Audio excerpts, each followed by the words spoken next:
Olá, meus amigos, uma boa tarde a todos vocês.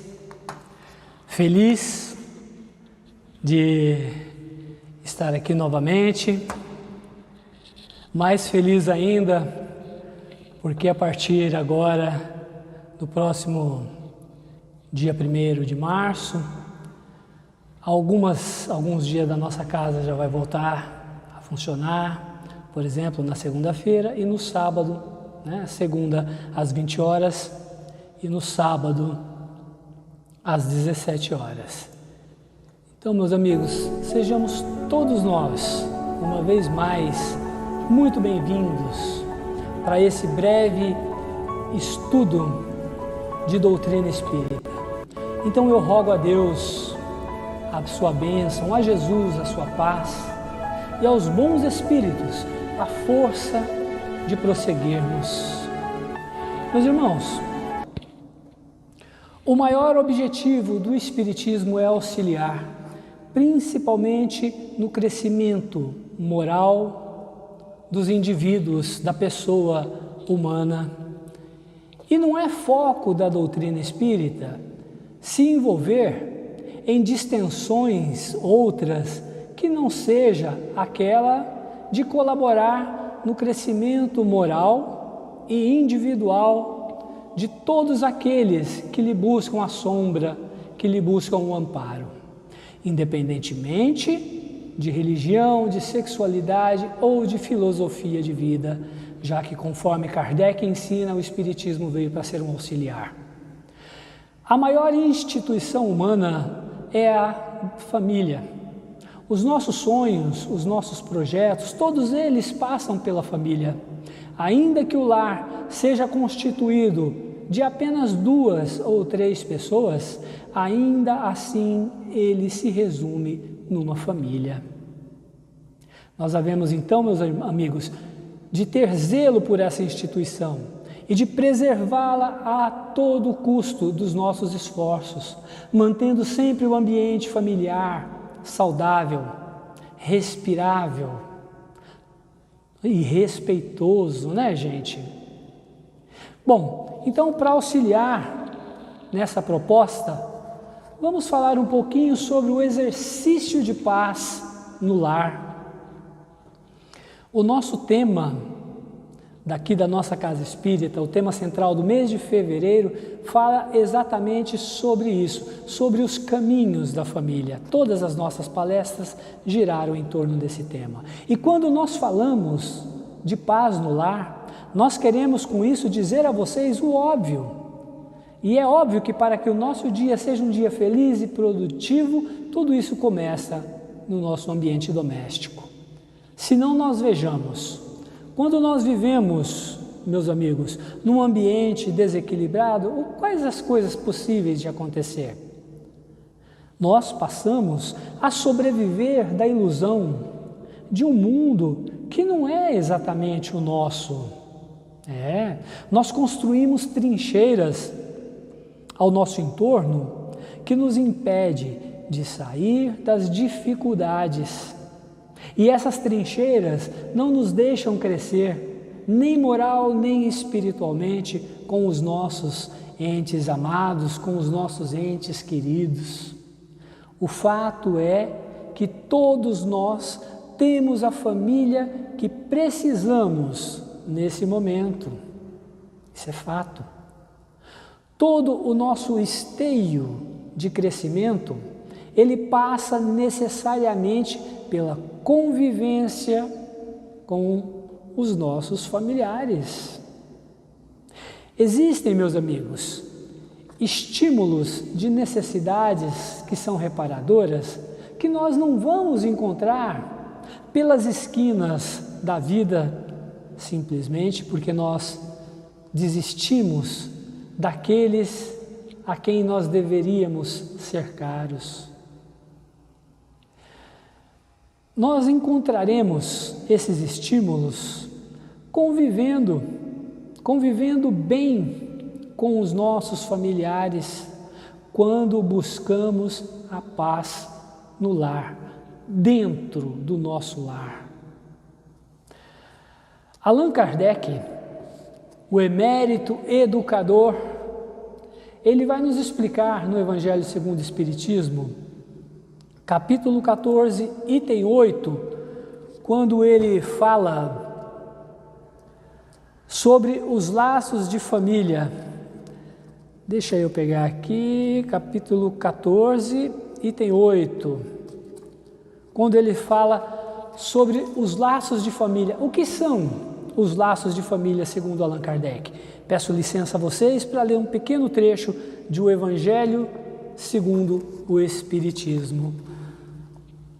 Diz Kardec: os espíritos que encarnam numa mesma família, sobretudo como parentes próximos, muito frequentemente são espíritos simpáticos, unidos por relações anteriores que se traduzem em sua afeição durante a vida terrena. E aí Kardec faz uma ressalva, mas pode também acontecer que esses espíritos sejam completamente estranhos uns aos outros, divididos por antipatias igualmente anteriores e que também se traduzem em seu antagonismo na Terra, servindo-lhes de provação. A gente só acha que encarna com as pessoas que a gente talvez tivesse conhecido aqui na Terra, e nem sempre, né? Às vezes nós acabamos encarnando em famílias que a gente precisa aprender alguma coisa com eles. Por isso que Kardec vai falar do antagonismo, né? São espíritos diferentes. Pode reparar que ninguém na tua casa não é igual ao outro, não é. E continua Kardec: os verdadeiros laços de família não são, pois, os da consanguinidade, mas os de simpatia e de comunhão de pensamento, que unem, olha que importante, que unem os espíritos antes, durante e depois da sua encarnação. E Kardec termina dizendo assim: o corpo procede do corpo, mas o espírito, este não procede do espírito, porque o espírito já existia antes da formação do corpo. Muito bem, meus amigos, por esse raciocínio, Kardec nos ensina que o laço familiar é mais abrangente que aquele laço gerado apenas pelas questões de sangue ou pela questão genética. Uma família, meus amigos, ela é construída de amor, com laços de afeto e união, independentemente da sua genealogia, e que o que um pai e uma mãe fornecem é a oportunidade da geração do corpinho físico daquele espírito, mas o espírito mesmo já existia antes daquela encarnação, e ele se une a essa família buscando se ajustar, não só ele, mas mutuamente aos seus pais, aos seus irmãos, e todos juntos procurando praticar o exercício da reparação uns entre os outros.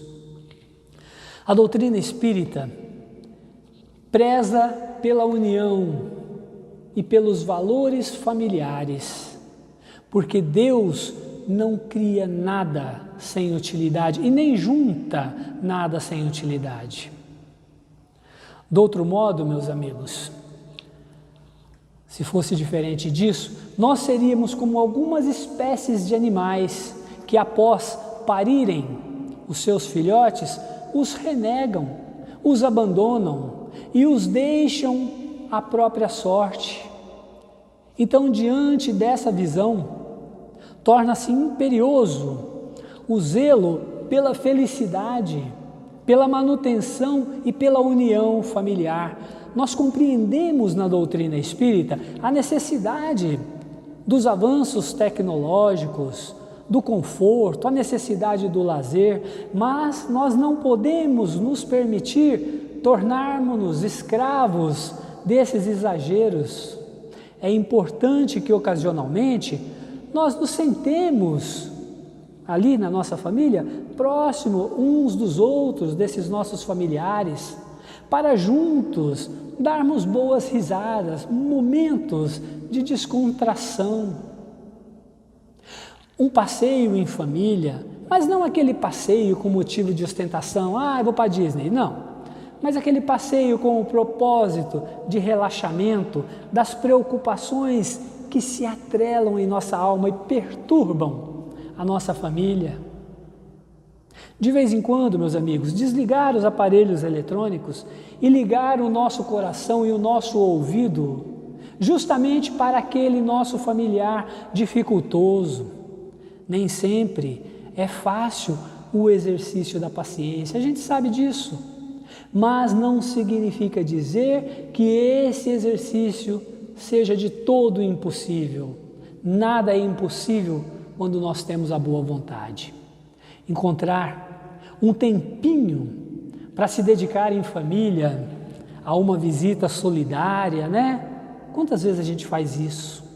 Tecer uma roupinha ou um enxovalzinho destinado a uma doação, contar histórias aos órfãos, mas tudo isso em família, gente, não é sozinho. Praticar exercícios físicos, mas não aqueles apenas com fins estéticos, mas aquele que nos ajuda a melhorar o nosso bom humor e a nossa disposição na nossa relação em família. Sentar-se e observar-se o pôr do sol. Quanto tempo você que está aí do outro lado não faz isso? A gente esquece as coisas boas. No passado, meus amigos, os nossos pais nos ensinaram que ao deitarmos-nos, nós devíamos fazer uma pequena oração ao Papai do Céu. Nós estamos fazendo isso também, estamos ensinando isso para os nossos filhos, para os nossos netinhos. Nos reunir para a leitura de algumas páginas do Evangelho, que coisa boa! Isso cria uma atmosfera indescritível de paz, uma atmosfera de serenidade, é tão bom, gente. Existe, meus amigos, uma imensidade de coisas boas, coisas que nós podemos e que devemos fazer junto aos nossos familiares. Infelizmente, algumas pessoas deixam escapar essas oportunidades, escorrem entre os dedos. E daí, quando a tragédia da morte bate à nossa porta, a pessoa se deixa literalmente tombar pela depressão, pelo arrependimento de não ter aproveitado melhor a convivência com os seus entes queridos. Não podemos deixar escapar as oportunidades. Pais, os seus filhos vão crescer e vão criar asas. Infelizmente, ele não vai mais ser o seu menininho ou a sua menininha. Passará a ter opinião própria e aprenderá a decidir por si só. E vocês, filhos, os seus pais vão envelhecer, as mãos e as pernas vão ficar fracas, talvez até falte a eles a memória, e eles não vão mais poder bancar a vocês os seus desatinos, as suas maluquices, não é? Então, pais e filhos, aproveitem agora. Nenhum segundo da nossa vida é exatamente igual ao outro, nenhum. Observe esse minuto que acabou de passar e compare com o de agora. As coisas já são diferentes, já aconteceram outras coisas, outros sons, outras músicas, outras vozes. Ainda é tempo de recomeçar. Enquanto houver ar no pulmão, vida física, nós podemos fazer tudo de novo, recomeçar quantas vezes for preciso, gente. Nós podemos e devemos. Quantas pessoas, gente, nesse momento que você me ouve, não estão sofrendo um desgosto infinito, uma tortura, por terem sido abandonadas, relegadas ao esquecimento de seus familiares. É isso que nós desejamos para nós? Família é todo aquele agrupamento de pessoas que se amam e que se compartilham, que se doam, que se trocam uns aos outros. O parentesco de sangue, meus irmãos, é apenas um abstrato da matéria. Família também se dá na relação de almas afins, como vai dizer Kardec, que convivem bem conosco, que se respeitam, que se amam.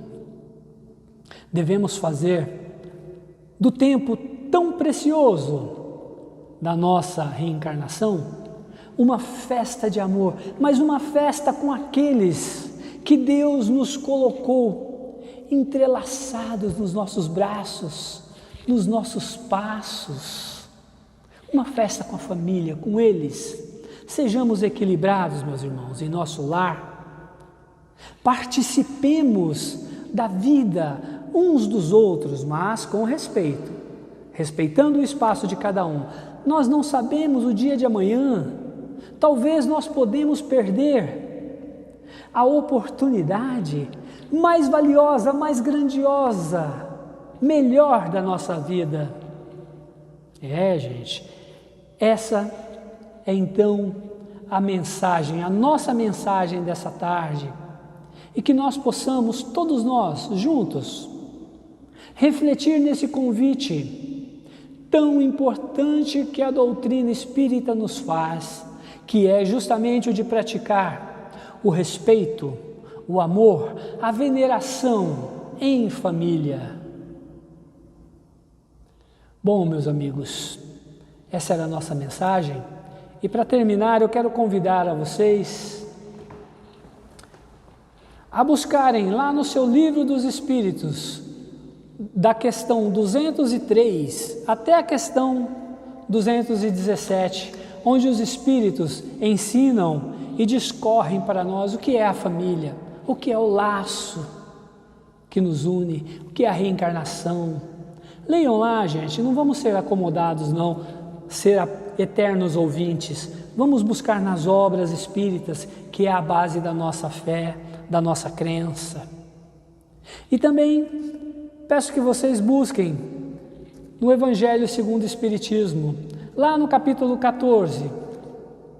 O título é Honrar o Pai e a Mãe, mas fala de tudo isso, desse laço consanguíneo, dessa coisa, dessa afetividade que nós devemos ter uns com os outros.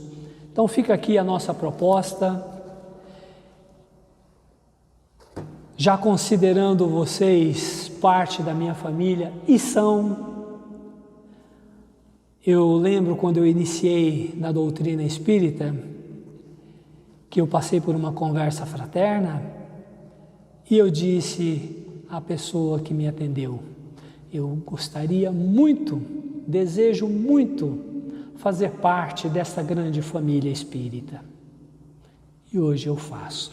Vocês também são a minha família, e quando eu peço a Deus, eu peço por cada um de vocês, não há distinção. Evangélico, católico, protestante, enfim, para nós não importa, somos todos filhos de um mesmo Deus, de um mesmo Pai, e fazemos parte de uma mesma família. Senhor Jesus, te agradeço, Senhor, pela oportunidade de poder proferir essas palavras a esses amigos, que surta efeito, Jesus. Que as pessoas se conscientizem da importância da convivência e da paz no lar. Abençoe, Senhor, cada pessoa que nos ouviu e aqueles que no futuro nos ouvirão. Te agradeço e peço, Jesus, a permissão, em nome de Deus, de encerrar essa transmissão. Muito obrigado, meus amigos. Fiquem todos com Deus. Que assim seja.